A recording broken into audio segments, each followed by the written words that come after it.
For a lot of us, the first time we ever heard about the menstrual cycle, it was probably in some hushed, weird conversation.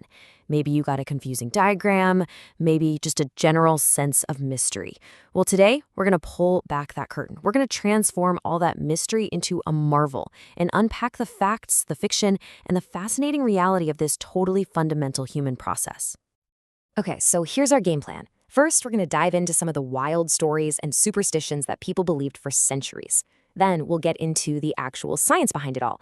After that, we'll see how those old myths still kind of hang around today. And finally, we're going to completely reframe the whole conversation. So, first up, myths, magic, and fear. It is truly wild when you stop and think about it. For something that happens to billions of people, the sheer number of bizarre, contradictory stories that different cultures came up with is, well, it's just mind-boggling. And that really gets to the core question we're going to explore. Why? Why has this completely natural biological thing been wrapped up in so much confusion and fear and mystery for so long? I mean, just look at the range of these beliefs. Before science could explain what was going on, people just had to make up their own stories. And because it involved blood, a super powerful symbol of both life and death, but without any wound, it seemed supernatural. And that led to this whole world of superstitions, that it could spoil food, that it was a key ingredient in magic potions.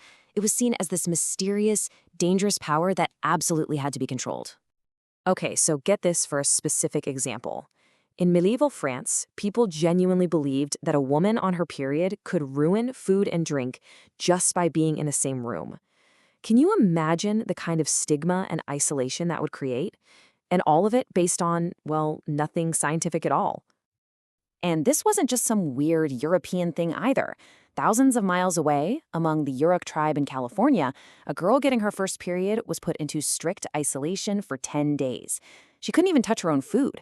It just goes to show how these ideas of control and containment were all over the world. And this is where it gets really fascinating, because you see this incredible contradiction. On one hand, you've got cultures seeing it as this dangerous threat that needs to be locked away. But then, on the complete other end of the spectrum, you have groups like some Australian Aboriginal tribes where men would actually perform rituals to mimic it because they saw it as this sacred, divine power connected to creating life. So what was it? Dangerous or divine? For centuries, humanity just couldn't seem to make up its mind. All right, let's switch gears. Enough with the myths for a second. It's time to look at the biological blueprint and separate the hard scientific facts from all that cultural fiction. So where does the word even come from? Well, menstruation comes from the Latin word mensis, which means month. And that's no accident. It's tied to the moon's roughly 29-day cycle. As for what it actually is, it's simply the body's way of regularly shedding the inner lining of the uterus. That's it. No magic, no sour milk, no curses. And to put this into perspective, on any single day, right now, somewhere around 160 million people are menstruating. This isn't some rare thing. It's literally one of the most common, shared human experiences on the entire planet. So how does it actually work? Well, it's this really elegant 4-step process. First, the pituitary gland, which is like the body's hormonal command center, sends out a signal. That signal tells the ovaries, hey, it's time to release an egg.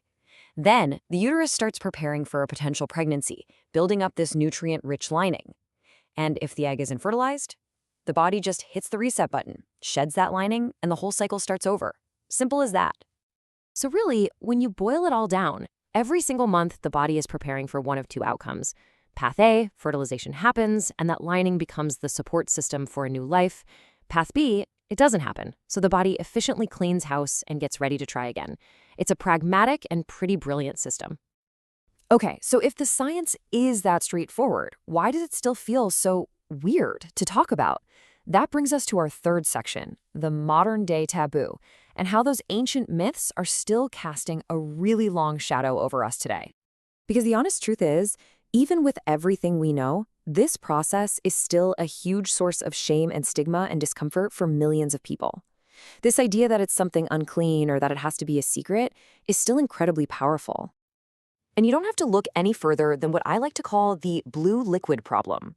For decades, if you've seen an ad for a pad or a tampon, they almost always use this weird blue, science-y liquid to show you how it works.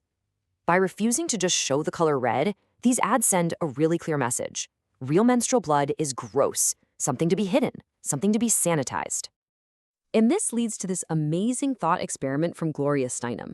What if men had periods? Would it still be this big, hushed secret?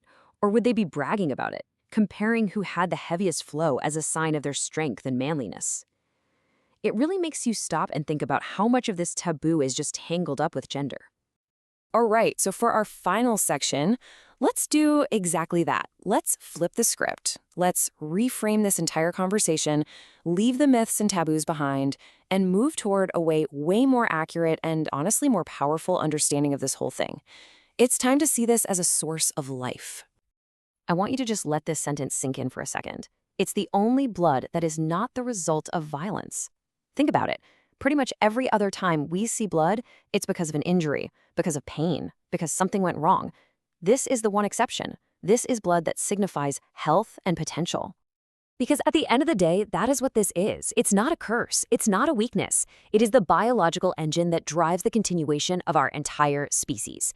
Seriously, without this cycle, none of us would be here. It is the very foundation of human life. So, I'll just leave you with this to chew on. What would actually change if we, as a whole society, finally just let go of the myths and started seeing the menstrual cycle for what it really is? Not some taboos to be hidden away, but as a vital sign of health and the powerful, incredible engine of life itself.